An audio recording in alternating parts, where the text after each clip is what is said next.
It's a little after midnight, and a figure pushes back the covers, stands, and walks out of the bedroom. Eyes open. Down the dark hallway, around the corner the chair always sits in, past the cat. The face is blank, the eyes glassy, looking at nothing. Say their name and they won't really answer. They are not awake, and in the morning they won't remember a single step. Last time the body acted out a dream. Fists swinging at something only the sleeper could see. Tonight it does something stranger. It gets up, not from any vivid dream, and often with no clear story behind it at all, and no one really home. We tend to picture sleep as a switch. Lights off, you're gone. Lights on, you're back. But your brain doesn't work like a switch. It's closer to a building full of rooms, and the lights go off one floor at a time, and sometimes they don't all stay off together. Tonight I want to show you what happens when part of that building wakes up while the rest stays fast asleep. The part that moves your legs comes back online.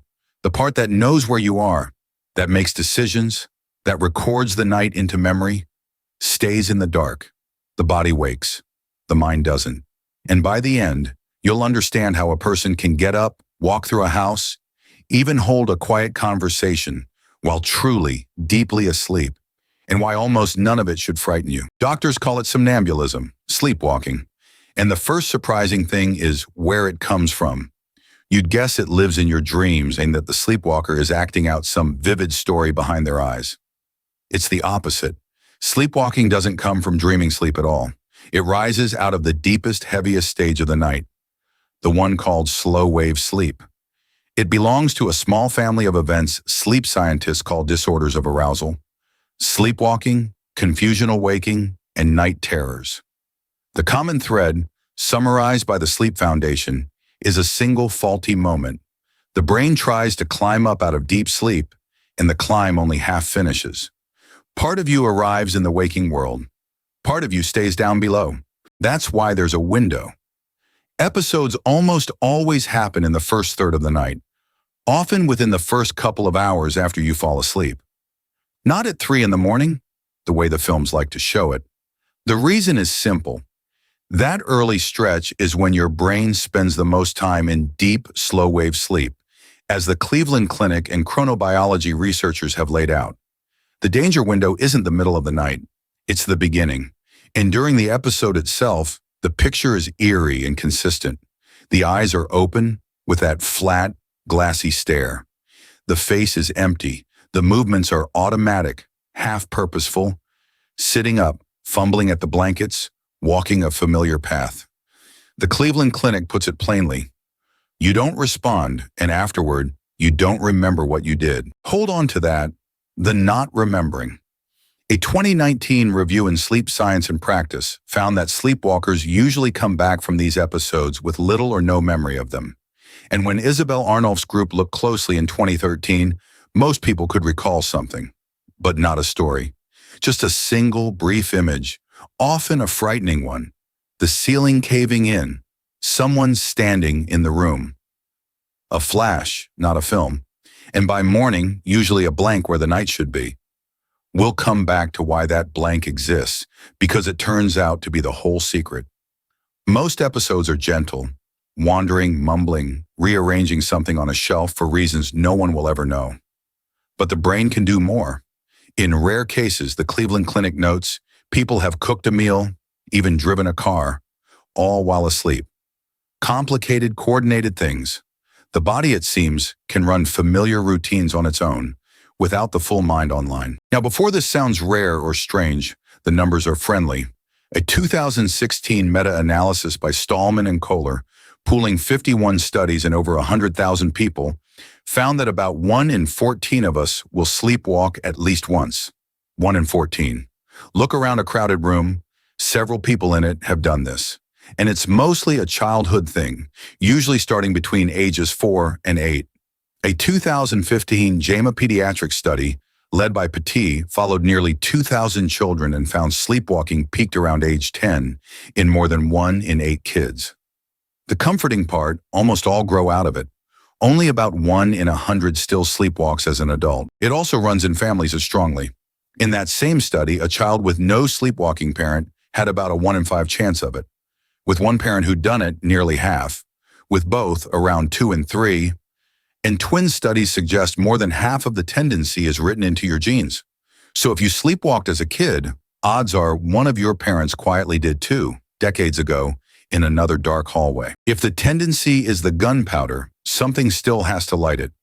There are two kinds of trigger: priming factors that deepen and fragment slow-wave sleep, missing sleep, alcohol, a fever, stress, and precipitating ones that fire an episode in someone already primed. A sudden noise, a full bladder, a touch. Surveyed adult sleepwalkers report stress and sleep deprivation most of all. The most reliable way to make sleepwalking worse is simply not sleeping enough. So here's the question all of this has been circling. How can someone walk, climb stairs, open doors, navigate a whole house, and decide none of it? Remember none of it? How can the body be so awake and the person so absent? The answer is the strangest fact in all of sleep science. Your brain doesn't fall asleep all at once, and it doesn't wake up all at once. During deep sleep, it can split. A landmark 2018 review in Nature Reviews Neurology, led by Castelnuovo, describes sleepwalking as a state of sleep-state dissociation. Wakefulness and deep sleep happening in different parts of the brain at the very same moment, and scientists have actually caught it. In a rare recording, using electrodes placed deep in the brain, Terzaghi and colleagues watched it in 2009, and again in 2012. During an episode, the motor cortex and the emotional centers switched on, firing fast and awake, while the front of the brain that makes judgments and the hippocampus, the structure that records memory, stayed locked in deep, slow sleep. A separate scan back in 2000 by Bassetti saw the same divide another way. Two methods, the same picture. The doctors had a phrase for it: body sleep and mind sleep at the same time. The body wakes up. The thinking, remembering mind mostly stays asleep, which brings us to the case that forced a court to take this seriously. In 1987, a young Canadian man got out of bed, drove about 20 kilometers across the city, and still, the evidence would later say, asleep, killed his mother-in-law. Then he drove himself to a police station, confused, saying he thought he'd hurt someone. At his trial, sleep specialists studied him, and the lab tests, later published in a peer-reviewed report, showed a deeply abnormal pattern.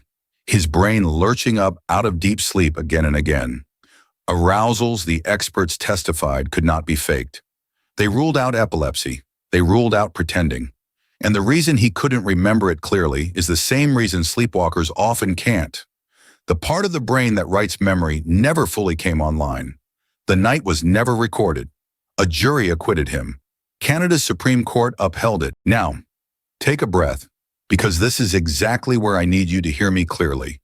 Cases like this are vanishingly rare. A 2024 review of the entire published medical literature could find only about 16 cases ever where this kind of sleep defense was raised in a killing across decades around the world. Violence toward another person during sleepwalking is so uncommon that no study has ever managed to measure how often it happens. And it is not a magic excuse. In a nearly identical American case, the man was convicted of first-degree murder despite 5 sleep experts testifying. Courts pull these claims apart with enormous care. If you sleepwalk, or someone you love does, this is not you. The everyday reality of sleepwalking is stubbing a toe on the dresser, not harm. The danger that actually matters is ordinary: tripping, a fall on the stairs, walking out a front door. If you're still here in the quiet with me, subscribe. This whole channel is for nights exactly like this one. So, the useful part. If sleepwalking happens in your home, the fixes are gentle and practical. Recommended by the Cleveland Clinic. Lock the doors and windows at night, put a gate at the top of the stairs, tuck the car keys away, clear sharp things and trip hazards near the bed. And if sleepwalking starts for the first time in adulthood, or turns frequent or dangerous, see a doctor. Adult-onset can point to something treatable underneath. One last thing, because almost everyone believes the opposite. It is a myth that waking a sleepwalker is dangerous. It won't cause a heart attack or any harm at all. The only real risk is that a startled sleeper might stumble or flail, so you don't freeze and you don't shout. You gently turn them around and guide them softly back to bed. Tonight, the body got up and walked with nobody home. But there's a smaller, sharper thing your sleeping body does. One almost all of us have felt. The sudden jolt that throws your whole body awake the instant you start to fall asleep. Before any dream, before any sleepwalk, that falling sensation and the kick that snaps you back. Next time, the hypnic jerk. Until then, sleep easy. I'll be here.